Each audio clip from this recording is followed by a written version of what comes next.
శ్రీ గురుభ్యో నమః. శ్రీమాత్రే నమః. మా భక్తి టీవీని ప్రోత్సహిస్తూ ఉన్నటువంటి మా ప్రేక్షకులందరికీ ధన్యవాదాలు తెలియజేస్తూ, మా ఛానల్ని సబ్స్క్రైబ్ చేసుకోని వాళ్ళు దయచేసి సబ్స్క్రైబ్ చేసుకోవలసిందిగా మరీ అభ్యర్థిస్తూ ఉన్నాము. మీరు ఇచ్చేటటువంటి ప్రోత్సాహము మేము మరిన్ని వీడియోలు చేయడానికి మాకు ఉత్సాహాన్ని ఇస్తుంది అని చెప్పి తెలియజేస్తూ, ఈ వారం రాశి ఫలితాలు ఎలా ఉన్నాయి తెలియచెప్పుకునే ముందర గ్రహస్థితులు ఎలా ఉన్నాయో తెలియచెప్పుకుందాం. మేషరాశిలో కుజుడు, వృషభ రాశిలో రవి బుధ చంద్రులు, మిథున రాశిలో గురు శుక్రులు, సింహరాశిలో కేతువు, కుంభరాశిలో రాహువు, అలాగే మీన రాశిలో శనిగారు. ఇక వారాంతంలోకి 23వ తేదీ మే దగ్గరికి వెళ్ళేసరికి చంద్రుని యొక్క సంచారము మాత్రమే సింహరాశిలో కేతువుతో కలిసి సంచరిస్తూ ఉన్నది. ఇక గ్రహ సమ్మేళనాల యొక్క ఫలితాలు, దృష్టుల యొక్క ఫలితాలు ఏ విధంగా ఉన్నాయి అనేది ఇప్పుడు తెలియచెప్పుకుందాం. గ్రహ స్థితులు ఏ విధంగా ఉన్నాయి అంటే, మేషరాశిలో కుజుడు ఉన్నారు, వృషభ రాశిలో చంద్ర బుధ రవిలు, మిథున రాశిలో శుక్ర గురువు, సింహరాశిలో కేతువు, కుంభరాశిలో రాహువు, ఇంకా మీనరాశిలో శనిగారు ఉన్నారు. ఇక వారాంతమైనటువంటి 23వ తేదీ ఆ రోజునున్న గ్రహస్థితులు ఏమిటి అంటే, మారినటువంటి గ్రహస్థితులు చంద్రుని యొక్క సంచారము సింహ రాశిలోకి వచ్చి కేతువుతో కలిసి ఉన్నది.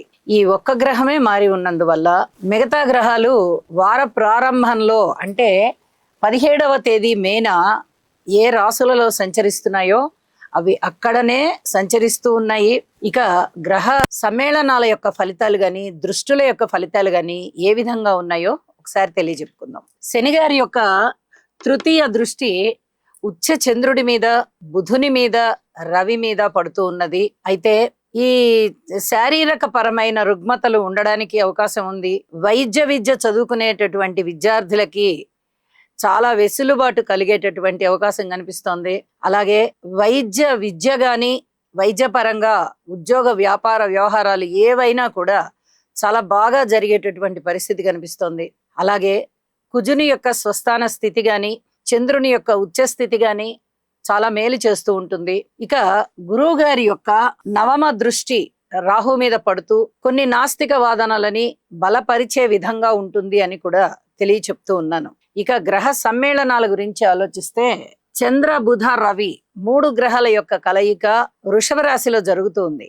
అంటే ఇక్కడ బుధాదిత్య యోగం పడుతూ రవి చంద్రుల కలయిక కూడా జరుగుతున్నందున ఇక్కడ చాలా వరకు మానసికమైనటువంటి భావాలు కొద్దిగా బలహీనం అయ్యేటటువంటి పరిస్థితి. అది ఎవరెవరికి ఉంటుంది అనేది ఆ రాశులకి సంబంధించి చెప్పుకోవాలి. రాశుల వివరాలు చెప్పేటప్పుడు తెలియచెప్పుకుందాం. ఇక అలాగే ఈ బుధాదిత్య యోగం చాలా మంచి యోగం, మనం ఎన్నోసార్లు తెలియచెప్పుకున్నాము. వృషభ రాశిలో ఉండడం వల్ల కూడా బుధాదిత్య యోగం చాలా మంచి ఫలితాలను ఇస్తుంది. ఇక గురు శుక్రుల యొక్క స్థితి సంచారము సమ్మేళనము అద్భుతమైనటువంటి ధనయోగాలను ఇస్తుంది. ఇద్దరు గురువులే.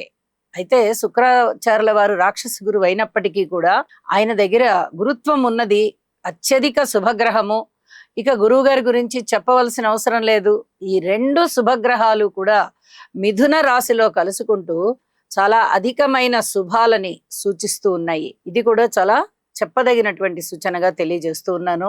వారాంతంలోకి వెళ్ళేటప్పటికి చంద్రకేతువుల యొక్క స్థితి సంచారము ఒకటే రాశిలో ఉంటూ ఉన్నందువల్ల కొంచెం అనుమాన పడేటటువంటి మనస్తత్వాలు రావడానికి అవకాశం ఉంది. ఏ రాశుల వారికి దీనికి సంబంధించిన ఫలితం ఉంటుంది అనేది మనము తెలియచెప్పుకుందాము.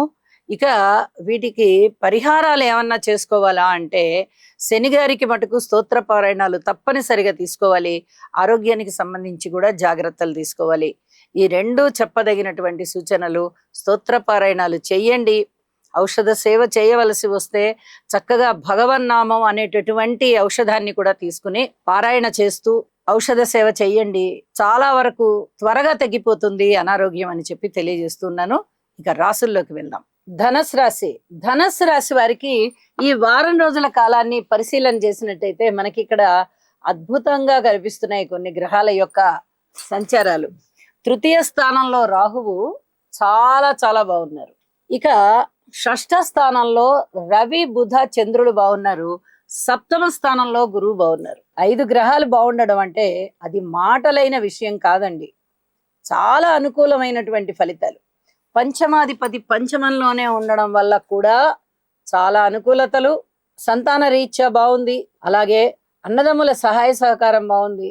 అనుకూలమైనటువంటి ఆలోచనలు చాలా మంచిగా పెంపొందుతాయి. మంచి నిర్ణయాలు తీసుకుంటారు. ధైర్య సాహసోపేతమైన విషయాలు చాలా చాలా బాగున్నాయి. అలాగే కార్యసిద్ధి కలుగుతుంది. అనుకున్న పనులు అనుకున్నట్టుగా సాధించడానికి కావలసినటువంటి మనోబలం చాలా బాగుంటుంది. నెరవేరుతాయి. ఏ మనసులో ఏ సంకల్పాలు చేసుకున్నా వాటి యొక్క ప్రణాళికలు సిద్ధింపజేయబడతాయి. అనుకూలమైనటువంటి గురుగ్రహ సంచారము మీకు దైవభక్తిని పెంపొందింపజేస్తుంది. దైవ కార్యాలు చేయడానికి అనుకూలంగా ఉంది. అలాగే విశేషమైనటువంటి ఫలితాలు ఉంటాయి. ఉండడానికి గురు శుక్రులు ఇద్దరు కూడా లాభంలో ఉన్నారు. భార్యాభర్తల యొక్క అన్యోన్యత బాగా పెరుగుతుంది. ఎక్కడా కూడా అననుకూల పరిస్థితులకు తావులేదు. అయితే ఉద్యోగ రీత్యా మటుకు జాగ్రత్తగా ఉండండి. మాతృవర్గ రీత్యా కూడా కొన్ని రకాల జాగ్రత్తలు తీసుకుంటే చాలా మంచిది అనిపిస్తోంది. వీలైతే మాతృవర్గానికి లేదా మాతృమూర్తి గారికి సేవ చెయ్యండి. ఇది చాలా చాలా చెప్పదగినటువంటి సూచనగా కూడా తెలియజేస్తూ ఉన్నాను. దక్షిణామూర్తి శ్లోకాలు పఠించండి. వారాంతంలోకి వెళ్ళేటప్పటికి నవమ స్థానంలోకి చంద్రుడు వచ్చారు. ఇది అంతగా ఏమి మీకు ఉపయోగకరమైన ఫలితాలని ఇవ్వబోవడం లేదు అని చెప్పి అయితే తెలియజేస్తూ ఉన్నాను. ఇక చాలా అనుకూలమైన స్థితులు అనమాట. ఇక్కడ మనకి వార ప్రారంభంలోనే రవి బుధ చంద్రులు 3 గ్రహాలు షష్ఠ స్థానాన్ని యోగింపజేస్తున్నాయంటే అది మాటలైన విషయం కాదు. శత్రువులు తగ్గిపోతారు. ఎక్కడన్నా వ్యతిరేకత ఉందా మీ మీద ఎవరికైనా అంటే ఆ వ్యతిరేకత తగ్గిపోయి మిత్రత్వం పెరుగుతుంది, సానుకూలత పెరుగుతుంది, ధైర్యం పెరుగుతుంది, చక్కటి నిర్ణయాలు పెరుగుతాయి. అలాగే ఆలోచన తీరు మారుతుంది, ధనం వస్తుంది, విజయావకాశాలు పెరుగుతాయి. ఎన్నో విధాలుగా మానసిక ప్రశాంతత పెరుగుతుంది. కార్మికులు, కర్షకులు, నేత పనివారు, చేతి వృత్తుల వారు, విద్యార్థులు, వ్యాపారులు, స్త్రీలు, భార్యాభర్తల అన్యోన్యత అంటే భార్యాభర్తలు ఈ అన్ని అంశాలకి సంబంధించి చాలా తృప్తికరమైనటువంటి ప్రశాంతకరమైన జీవితం ఉంటుంది. ఓర్పు కలిగి ఉండవలసిన చోట, సూచించిన చోట తప్పనిసరిగా ఓర్పు కలిగి ఉండండి అని అది మటుకు తెలియజేస్తూ ఉన్నాను. ఇక అన్ని గ్రహాలకి స్తోత్రపారాయణాలు చేసుకోండి, ఇష్టదేవతారాధన చేయండి. శుభం. ఈ రాశివారు నవగ్రహ ధ్యాన శ్లోకం అయినటువంటి ఆదిత్యాయ చ సోమాయ మంగళాయ బుధాయ చ గురు శుక్ర శనిభ్యశ్చ రాహవే కేతవే నమః అనే మంత్రాన్ని ప్రతినిత్యము పఠించడం ద్వారా లేదా వినడం ద్వారా మీకు మరింత మేలు జరుగుతుంది. అలాగే మీ మనస్సంకల్పం ఏదైతే ఉందో అది సిద్ధించే అవకాశం ఉన్నది.